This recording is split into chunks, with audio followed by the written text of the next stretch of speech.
Thank you very much. So my presentation here is talking about Windows Vista resource virtualization, specifically about some of the bugs I found in it and a bit of exploitation of some interesting bugs that I found in the last couple of months. So I'm not going to introduce myself more than that. I work for Project Zero. I tend to find Windows vulnerabilities. That's my main area of interest. And I primarily look for privilege escalations. So these sort of resources, this resource virtualization is a perfect place for me to go hunting for bugs. But why was resource virtualization needed? I'm going to go into that in a little bit. I'm going to then talk about more in depth about how the resource virtualization is implemented. And then of course bugs, because bugs is the most interesting thing about this, right? So let's go into a bit of history. If you've used Windows ever, is the colors right? Oh, okay. If you've used Windows since Vista, you'll almost certainly seen a dialog like this, or at least a variant of this dialog. And this dialog is UAC. This dialog basically is the operating system warning you that an application wants to run with administrative privileges. And it goes, hey, can I annoy you to click yes? And most users will probably go, sure, I don't know what this is doing, but I'm going to click yes anyway. So it's a fairly ineffectual security boundary, and of course Microsoft do not support it as such. But if you read Mark Rusinovich's TechNet article about UAC and why UAC was introduced in Vista, pretty much the first line in that text is UAC is meant to enable users to run with standard user rights as opposed to administrative rights. And I think this is a bit of a retcon on Mark's in Mark's terms, because I think it originally was designed to be possibly a securable boundary, but of course it turned out to be virtually impossible, and so he retconned it into a developer feature to make things work better, right? But anyway, that is the stated aim of UAC, and that's kind of like what a lot of the features of UAC are based around. But of course UAC introduced numerous problems. This was not the only problem, but one of the big problems was backwards compatibility. You've got all these legacy applications written for Windows 9X, which had no resource security at all. So when I talk about resources, I mean files, registry keys, all that sort of stuff. It has effectively no security. And that is by design. It came from MS-DOS. It was purely a consumer operating system, single user. There was really no need to have some sort of resource security, because basically the only attacker really was the local user who already had full control. That's slightly different though in the sort of more enterprise branch, Windows NT. This was built from the ground up to have security. Some may scoff at that term, but Windows NT was a secure operating system in the sense of you could have multiple users. There was fine-grained access control between users. The trouble was, certainly at least when it was deployed for consumer usage, so sort of Windows XP and onwards, everyone was an administrator. So the first account you installed when you set up your copy of Windows was always an administrator. And effectively, that's no different from the 9X scenario. You effectively have no resource security because pretty much every resource is accessible to an administrator. And what this meant from a legacy application perspective, and certainly from a backwards compatibility perspective, was applications assumed they could do anything on the system. They could write to anywhere. They could modify anything they liked because they were always allowed to. But of course, UAC comes along, and everyone's now running as a standard user, not as an administrative user, and all of a sudden it stops working. And as ever with big OS projects, if the OS is breaking perfectly working applications from the user's perspective, it's clearly Microsoft's problem. That's never a good sign. It's clearly Microsoft's problem as to why it's failing, and not, of course, the shitty application which caused it. So Microsoft's solution in this particular part was to do something called resource virtualization. And when I talk about virtualization, I'm not talking about in the sort of the current usage where you're virtualizing an entire operating system.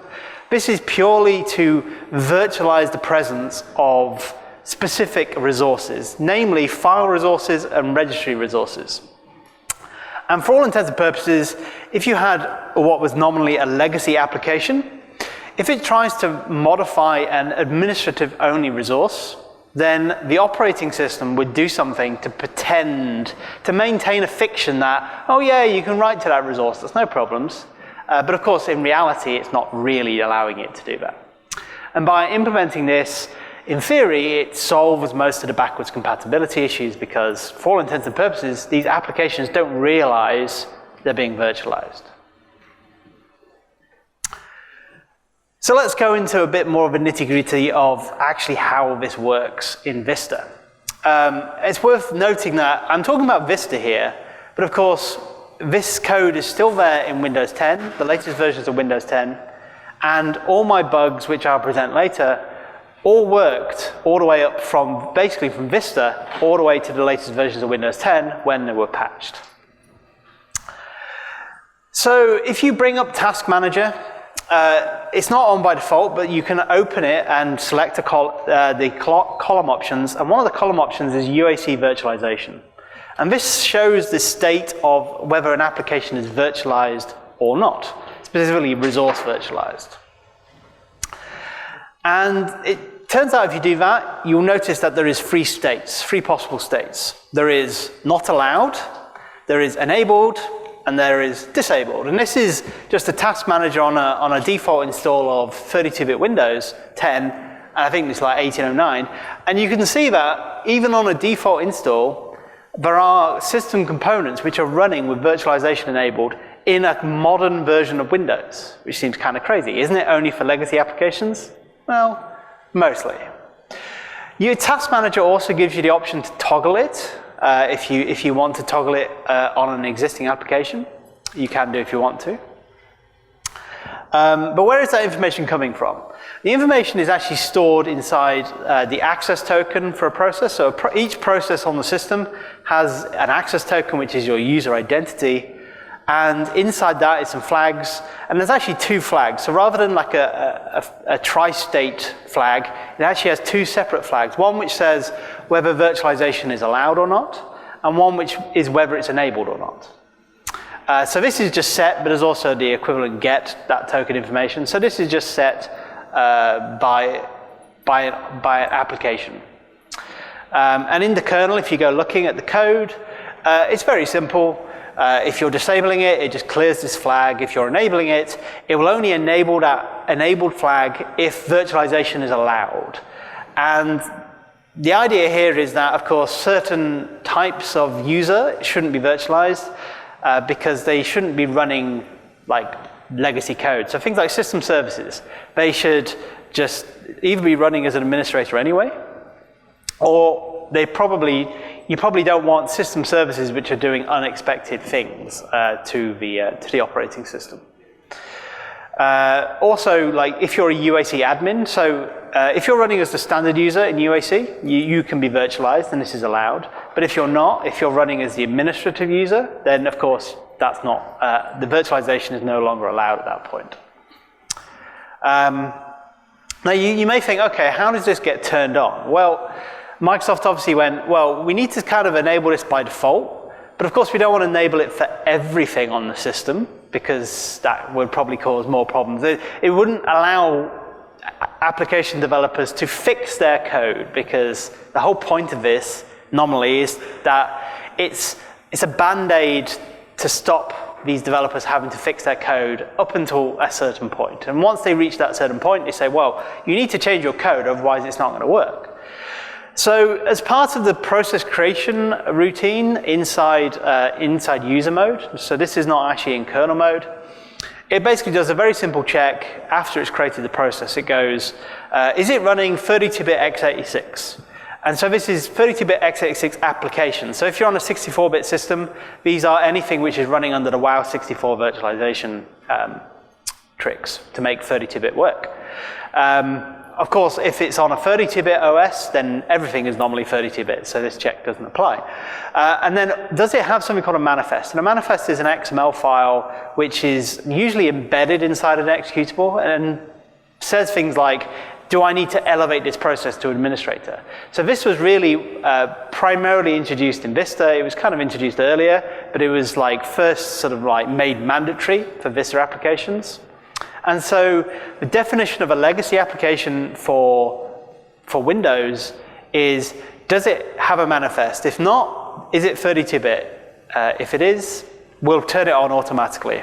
And so you can see this, those applications which are running without virtualization, they're with virtualization enabled. Those are all applications which, even though they're installed as part of the operating system, they're running 32-bit and they don't have a manifest. So even though they're actually Microsoft signed binaries, they're considered to be legacy applications and virtualized. It's kind of interesting. So ultimately, I can just hopefully show this. So actually, these flags are very easy to see. Of course, if you've got the tools to do it.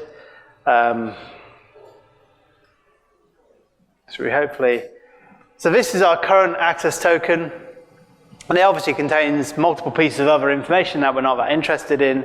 But if we look under the miscellaneous stuff, we can see that just here, like in the middle, there's the virtualization allowed flag and virtualization enabled flag. And because this is a allowed application, we can obviously toggle that on and off. And it's worth noting that even though I talked about x86, 32-bit x86 applications is the only one which get virtualized. That is true in the sense of those are the only ones which get automatically virtualized. However, you can turn this flag on for 64-bit applications. You just have to do it manually. So any of these vulnerabilities I will present later on, these vulnerabilities I discovered, can still be used on a 64-bit system. You don't need to run a 32-bit legacy application. You just need to toggle this flag on the access token, and it will all work for you. So let's go into actually more depth of how the individual components work. So we'll start with registry virtualization, because that's relatively simple. Both registry and file virtualization have sort of common like design elements, but they are actually implemented in different ways. So both file and registry virtualization have a concept of a virtual store, and this is basically a location inside the user's own, in this case, the user's registry hive, which obviously the user can write to, the normal user can write to, which is used to store the virtualized registry data. And so in this particular case, we see on the left that there is this virtual store key, and that under that key has numerous other keys which are indicative of things which have been virtualized automatically. So the basic principle of how registry key virtualization works is something like this. So if you try and create a key in the local machine hive, so the administrative only registry hive, of course, in a default case, if you haven't got your application is not virtualized, then it's going to give you access denied. It's going to go, well, you can't create that key, you're not an administrator, you're trying to create it in an administrative only location, access denied, sorry, goodbye. And of course, that's exactly the problem of legacy applications. They're trying to create these registry keys in local machine, getting access denied, and either blowing up because they never expected it to even fail, or at the very least, just stop working because, oh, I couldn't write my configuration key, therefore I'm just going to completely bomb and stop working properly. So what the registry virtualization does is if you've got this turned on, if you try and create that ABC key in local machine, at least in the default sense, it will go, okay, I can't create it in the machine hive. I tried, it gives me access denied. So instead, I'm going to redirect that access to the user's virtual store and then create it in there. And then at that point, that registry key is, for all intents and purposes, virtualized. From the application's perspective, it created HKey local machine /ABC, but in reality it created this virtual store key. Now, of course, the operating system then has to maintain this fiction that, yes, it really did create the local machine ABC key, because if it doesn't, bad things can potentially happen.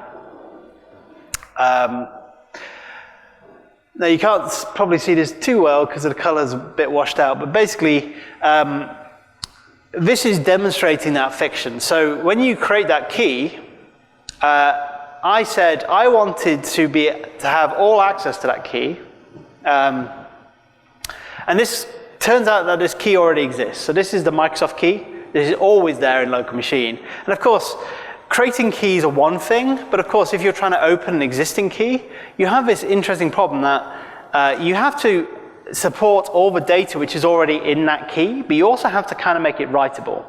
So the trick that the registry virtualization does is it kind of just lies to you. It says, okay, you asked for write access normally on that key. You can't have write access, but I'm going to pretend you got write access. However, if you actually enumerate what access was granted, you actually only get read access to that key.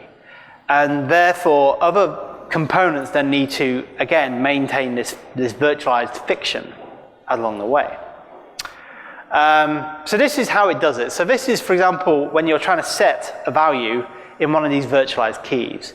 Now, the common pattern for Windows system calls, you pass in a handle to an object, in this case a registry key, and it will try and convert that handle to a pointer to the kernel object which represents that resource. And in order to mediate access to that resource, it says, make sure that this handle has set key access, the set key access bit, and return me the pointer. Otherwise, return me an error code. So of course, in these virtualized keys, you've only got read access. You do not have set value. That's a write access. So of course, this fails. This goes, nope, sorry, you can't do that. You do not have the correct access right. However, the actual kernel code itself goes, right, okay, I've failed. I've been told I have access denied to this registry handle. Are you virtualized? So it does a check to make sure, are you actually a virtualized application or not? If you are, I'm going to reopen that key for read access and then create basically a new virtual store key for that backing data. Because basically once you've done this, you can create the real virtual store key, and this is where actually you're going to start writing these values to. You're not going to actually write them to the real registry key, because that would kind of defeat the object, right? Like if you could write to the real HKey local machine key, well, you've just bypassed security. So of course it needs to, at this point, go, right, okay, make sure we have a virtual store key to write to, switch around the pointers a bit so that we actually write to the correct location. Now it turns out Microsoft realized, well, we don't want this to apply arbitrarily. For example, this only really works for the software hive. When it gets loaded, it has a specific flag set which says this registry hive can be virtualized. And as the majority of applications wrote to the software hive, it was decided, well, we'll just limit it to that, right? But of course, each key then also has a set of flags which have modified the virtualization behavior. Now the top one is basically, am I allowed to virtualize this key at all? And so certain parts of the registry will actually have this flag set which says, nope, you cannot virtualize this key. So for example, the Microsoft key has this clear, which means that you can virtualize the Microsoft key. However, the Microsoft Windows key underneath it has it set, which means that if you try and create virtualized entries in the Microsoft the Windows key, it just fails. The second flag is related to that open. So when you open it, if that flag is clear, it will then do that dirty reopen to fake out the fact that it's actually virtualizing the key. And then the final one just is basically, should we recursively create new, pass these flags on whenever we create new subkeys of this key, which is usually clear, but of course sometimes it's set. Usually it's set if you want to propagate the don't virtualize. So It's relatively easy to demo that. If I get my access token,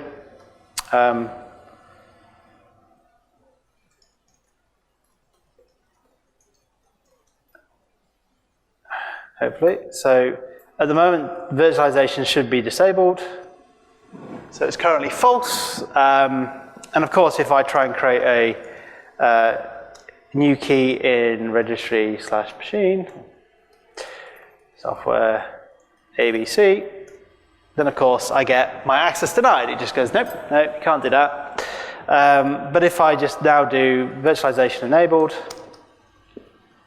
this should now actually succeed. Hopefully, yeah.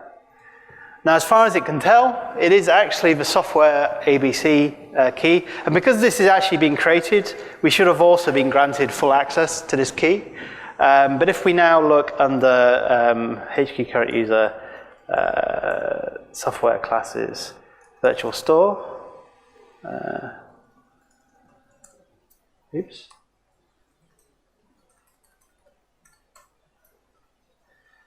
Classes.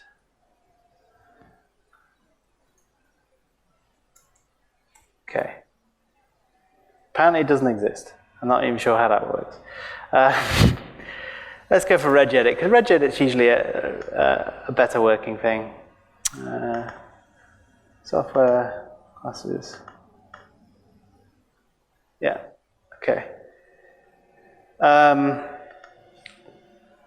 So hopefully you can probably see that it's now created an ABC key under our virtual store, which is now, and if you actually write to that key, of course, even though it claims to not be where it is, we should be able to actually see that replicated in here. And there we go. So it all kind of works. And as far as the application can tell, it's clearly not virtualized, and it's all working perfectly. Okay, let's go on to file virtualization. So file virtualization, registry virtualization is all done inside the kernel. So the kernel itself is modified to change the registry behavior. However, file virtualization instead is done using something called a filter driver.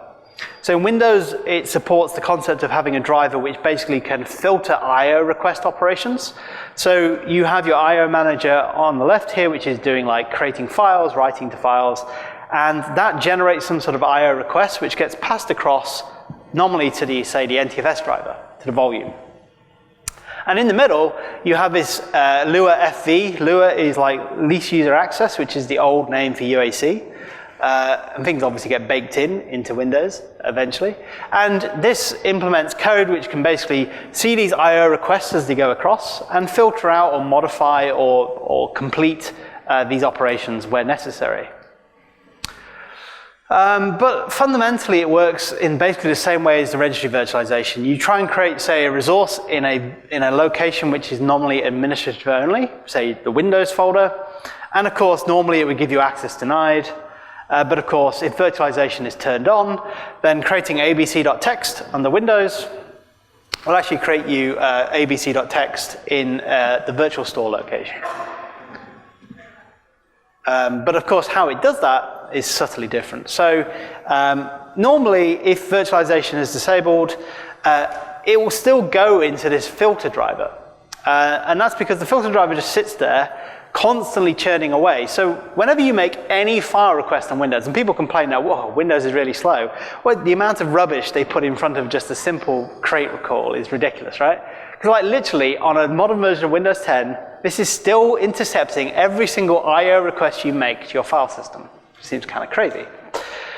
But in this particular case, one of the things the filter driver can do is it can say, is this request a success? Have I completed operating on this I/O request? And it can also say, do I need to know about the result of this operation, or can you just continue on and do it? And of course, if you're not virtualizing, it goes, okay, this application is not virtualized. Come what may, if you're trying to write to Windows, you're going to fail, but I'm just going to let you, right? So it says, don't ever talk to me again for this file request. I don't care anymore. And of course, then the I/O manager can just talk to NTFS directly, do the actual create operation, either works or it doesn't work. But another thing the filter driver has to do is it goes, okay, if it's actually virtualized, is there an existing file which I've already virtualized that I need to actually handle? And so it will actually check inside this virtual store, which is on a per user basis. It'll say, is there an existing file that this virtual store already has, which will satisfy this request for me? If it finds that, then what it does is it actually says, okay, to the IO manager, you know what, actually, you're not looking for Windows/abc.txt. Instead, you want virtual store/abc.txt, please. Can you just try again? And it also marks that request with a special flag, which basically says, oh, and by the way, don't talk to me about this request again because I'm not interested. So of course, it then, again, the IO manager can just go straight to NTFS create, but in this case, rather than trying to open, say, the real file inside Windows, it goes back to the virtual store backing and then goes, okay, you can now satisfy that from the virtual store. The really interesting one, and the one which is most interesting from a security perspective, is something called Delay-Virtualized. And registry keys do it as well, but like it's kind of more important for files in many respects, because like I want to modify a file. And one of the actual bad behaviors of legacy code was not necessarily that they were trying to write to a resource. They were just not fully understanding what they needed to do when they were trying to open that resource. So for example, you may try and open a file in the Windows folder, and they only want to read it, but they ask for write access anyway, because they go, well, like, this is just how it works. And it works, right? It just doesn't give me an error, so like, what's the problem? Of course, that will now fail if you're running as a standard user. So what Delay-Virtualized will allow you to do is it will allow you to open the file if the file already exists. But at the point of open, it doesn't create the virtual store file because you haven't written to it yet. Instead, it delays that writing until some subsequent time before it needs to do anything. So of course, in this case, it says, right, okay, I don't know what to do with this necessarily. Make sure you call me back once the IO request is completed, so I can do something with the result. And of course, the result comes back, and in this case, the result is access denied. It says, sorry, you asked for write data access, but you can't have it because you're not an administrator. At this point, the file virtualization driver can go, oh, okay, well, how about I just open it for read instead? Like, is that okay? Yeah, good, awesome. Right, so it reads the file, and it just opens it for read access, not for write access, similar to the registry key virtualization. And at that point, it can pass that back.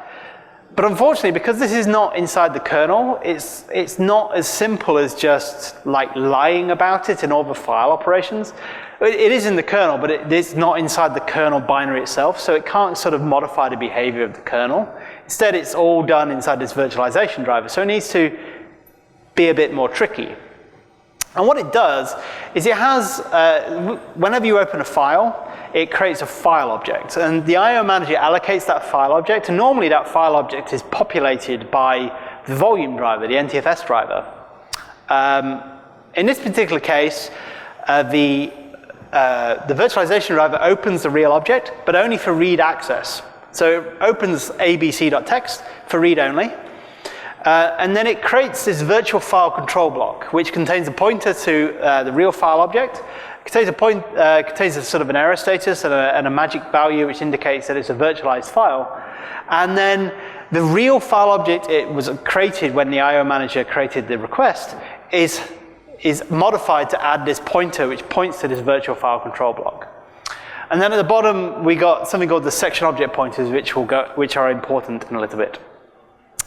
So this is how the trick works. So whenever a IO request is made, which passes through the virtualization driver, and this is why every single request gets passed through this driver, just on the off chance that one of these file objects is a delay virtualized file.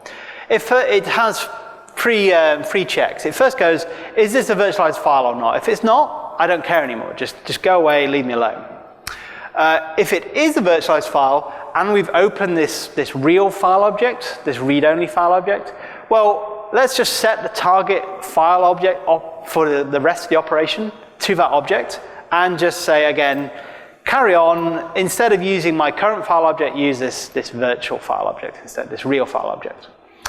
Otherwise, that means that some sort of error occurred during delayed virtualization, like if it can't write the virtual store file, for example, then of course it will generate an error status, at which point it would actually just say, right, I can no longer continue with this operation. This is a virtualized file, but it's clearly failed at some point, so automatic fail, set the error status. And so ultimately, unfortunately, the red seems to be washed out a bit there, but ultimately what happens then is if you try and open an existing file, it will open that file nominally. It will give you full access to that, and it has to, because otherwise the rest of the kernel doesn't work correctly. But it will not do anything until you write to it. And once you write to it, the callback operation in the virtualization driver realizes that you're trying to write to it and goes, oh, right, okay. Just before you get to actually write to that file, I'm going to switch that file around. I'm going to create the virtual store file, copy any existing contents from the real file into that new file, and then I'm going to basically switch it around. And so when you write to it, you now see that the full path which was originally for that file now becomes this virtual store file instead. So you kind of get this switching around. And that's what a completed delayed virtualized file looks like. Basically, you have your context pointer to put in your virtual file control block, which is basically the same. Those parts are the same. But now you've changed the real file object pointer to point to the read-write file, which we've created in our virtual store. And of course, again, these section object pointers get updated, which we'll go into in a second. So these are some of the operations which complete a delayed virtualized file. So the idea here is that any operation which could potentially write to that file, it needs to then create the virtual file before it allows that operation to continue. So writing data to a file, creating a writable section object, all that sort of stuff are all things which need to cause the virtualization to complete. A good example is creating a writable section. The filter driver gets this pre-acquire for section callback, and it says, okay, is the caller trying to create a mapped file view, a memory mapped file view for write access? And if it is, it calls that same pre-write function which would normally be called if you just call write, nt-write file. Otherwise, it just lets it continue because, of course, in order to maintain this fiction, it would make no sense that if you're only mapping it for read, that, again, there's no point virtualizing that file if actually all you're going to do is read from it. So we'll just let it continue and pretend that it's actually the real file all along, right? And that works. So there's clear virtualizable locations. These were obviously picked by Microsoft as the common places that people try to write to. Things like program files, the Windows folder, System32 folder. There are some quite substantial numbers of exclusions. So if you were playing with this, you need to obviously bear that in mind. I'm not going to put the whole list because the list is massive. You can find it in the virtualization driver if you go looking. And there's also banned extensions. So Microsoft decided, okay, we won't virtualize executable content. And this was clearly a conscious decision. So the majority of this is executable content like exes, VBS files, things like that. So if you try and create a virtualized file or access a virtualized file which has one of these extensions, it will also reject you outright. It will just kind of say, no, access denied to that file, and will do no virtualization at all. So again, it's pretty easy to demo. We're already running virtualized. So if I just close that just so I don't forget.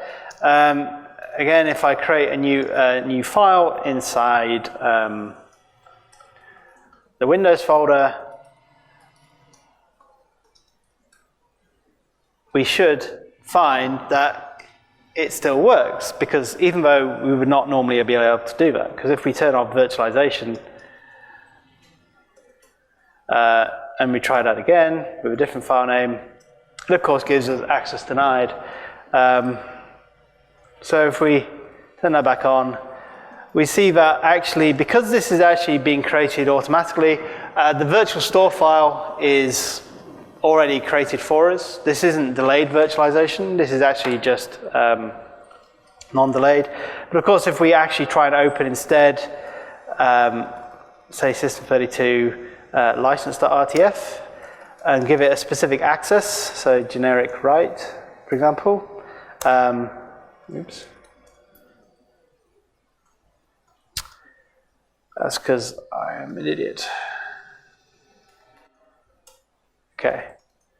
So now we can see that, of course, license.rtf is actually opened, but of course we couldn't really open it for write access, but we do apparently have write access. And then if you write to that file, it's got to virtualize it, and it's all going to work as you'd expect, for the legacy application anyway. It maintains that fiction.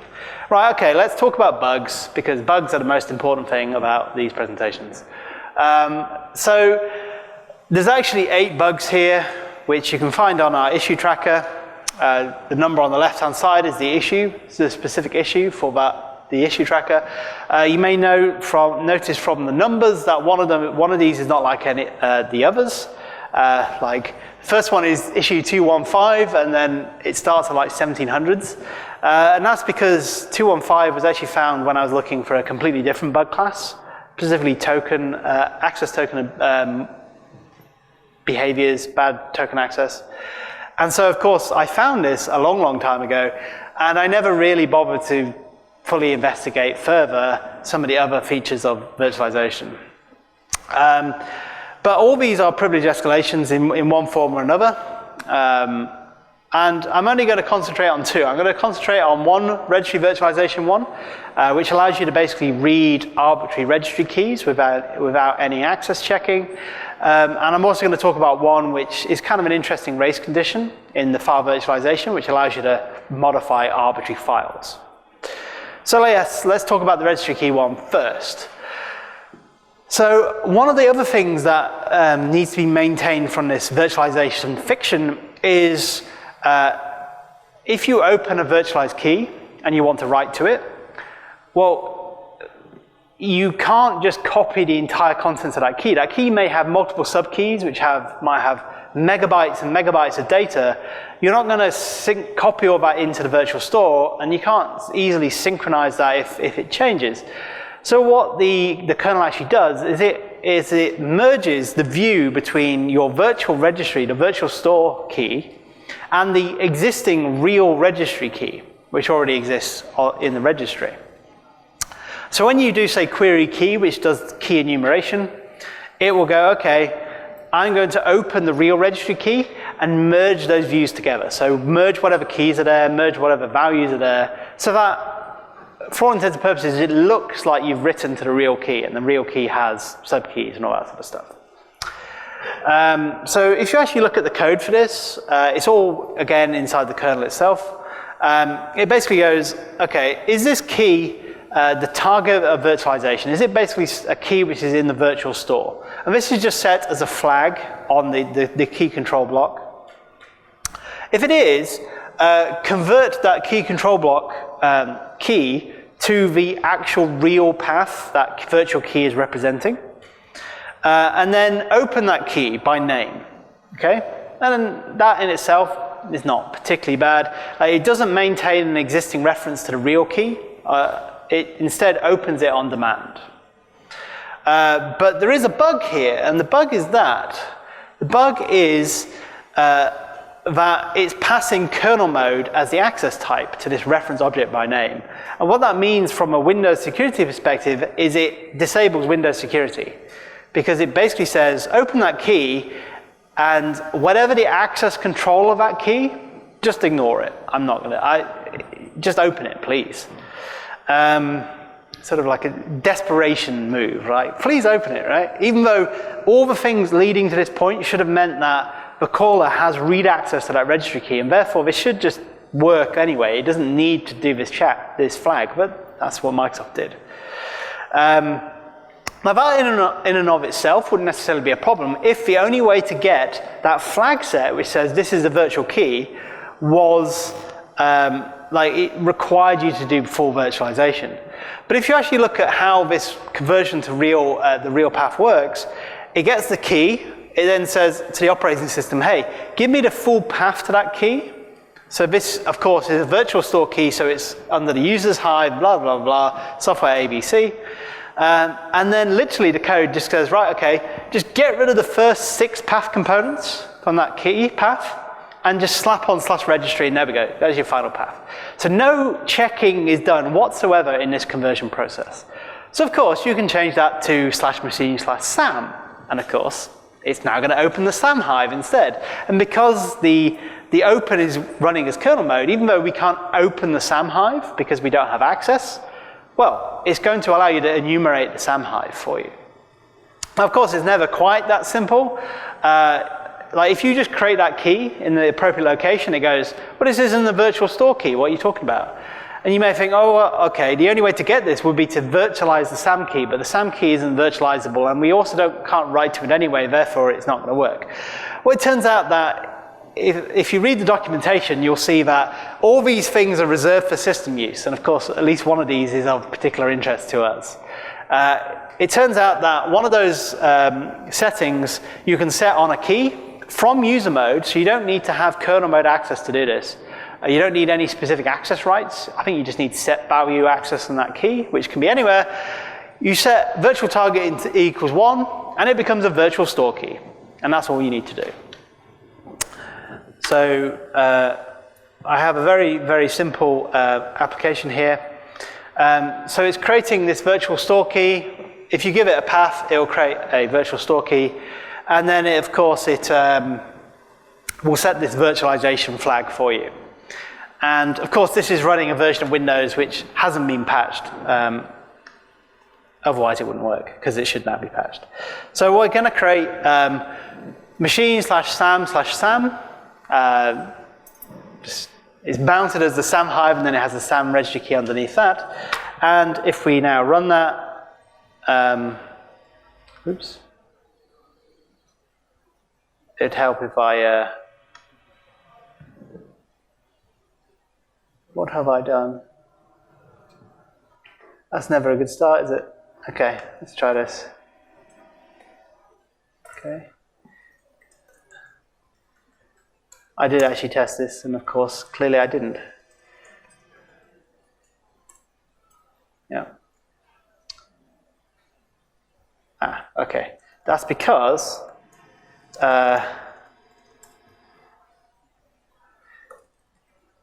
so the reason for that was because I had virtualization turned on, so it now tried to write to the SAM key, which of course it couldn't do, so it obviously failed. Sorry, I am clearly not paying attention. So if I turn back on virtualization now, I can, well, if that's off,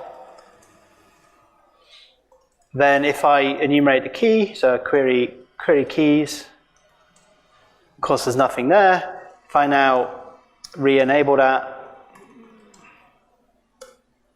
we now get keys from the SAM hive, because now we've just bypassed the security of the SAM hive, and we can enumerate keys, values, and read out people's NTLM hashes and all that sort of fun stuff.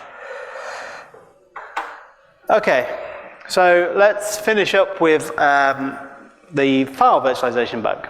And this, in many respects, is kind of like a more interesting one, because it's sort of an interesting race condition. So it turns out that you'd think, well, if you just got one of these files which is readable, you don't need to do anything special when you read that file, because the existing code will just happily redirect that read request to the right location. No need to do anything. But it turns out you do. So there's actually a specific callback for reading. And what this does is it obviously changes the target file object, but it also captures the real file object and puts it in this completion context pointer, which gets passed back with any filter driver callbacks. And it says, okay, call me back when you've completed. And the reason for doing this is it needs to update certain values in the top level file object. So it needs to update, for example, the current seek pointer, because if it doesn't do that, other pieces of code will fail. It also needs to update this section object pointer, and that's, of course, what I find probably more interesting in this case. So this code is running after the read operation is completed. And the section object pointer is really important because the section object pointer is used by the memory management system in the Windows kernel to map files into memory for memory map file access. And this object pointer structure is allocated by the NTFS driver or by the volume driver, and is usually shared between different instances of the same file. So if you've got a readable file and a writable file, they'll still share the same section object pointers.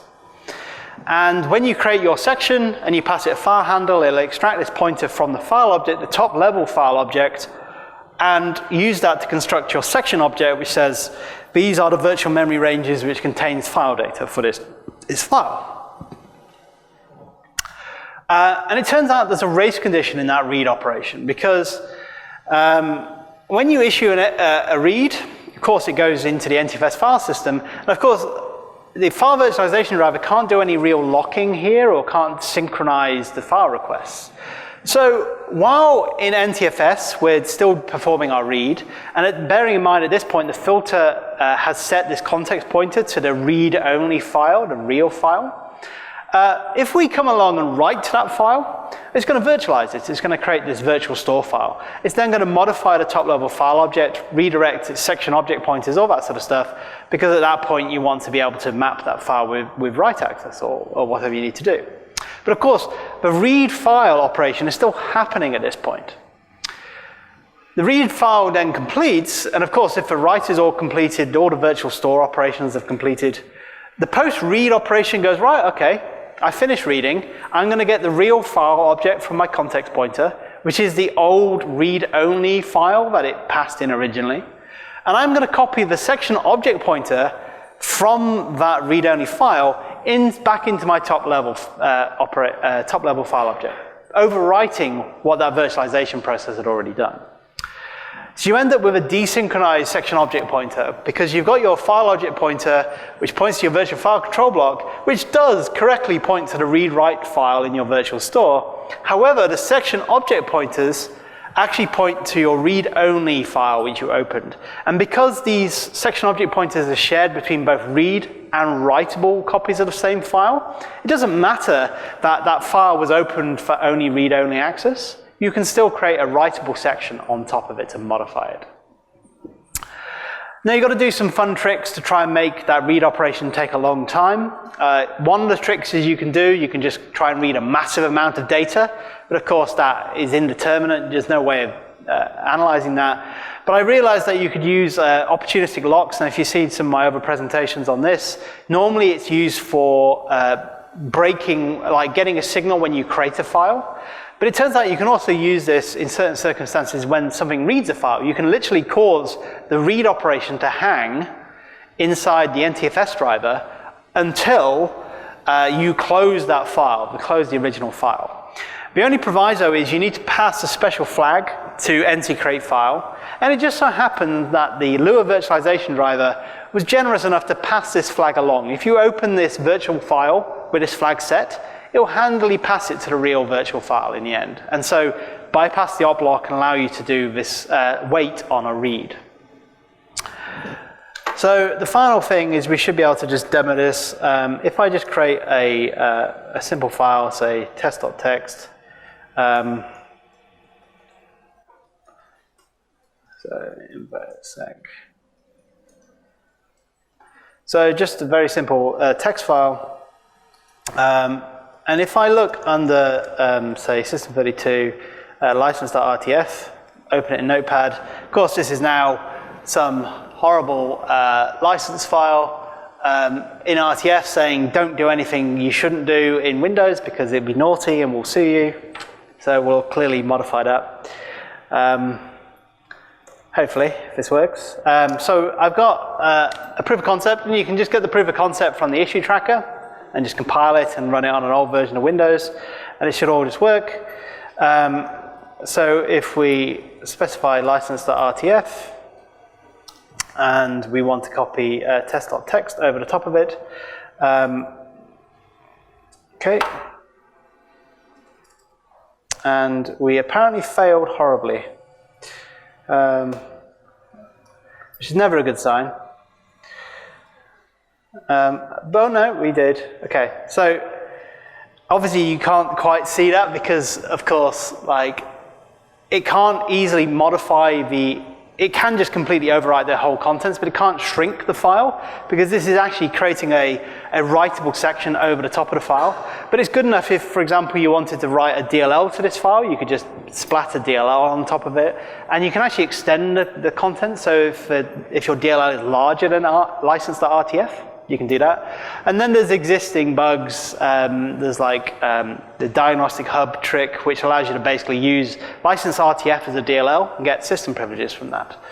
And so it all just works. And for all intents and purposes, it has no concept that you've just completely tricked it and overwritten a file you shouldn't have been able to write to. So in conclusion, I'm going a little bit over time, I'm afraid.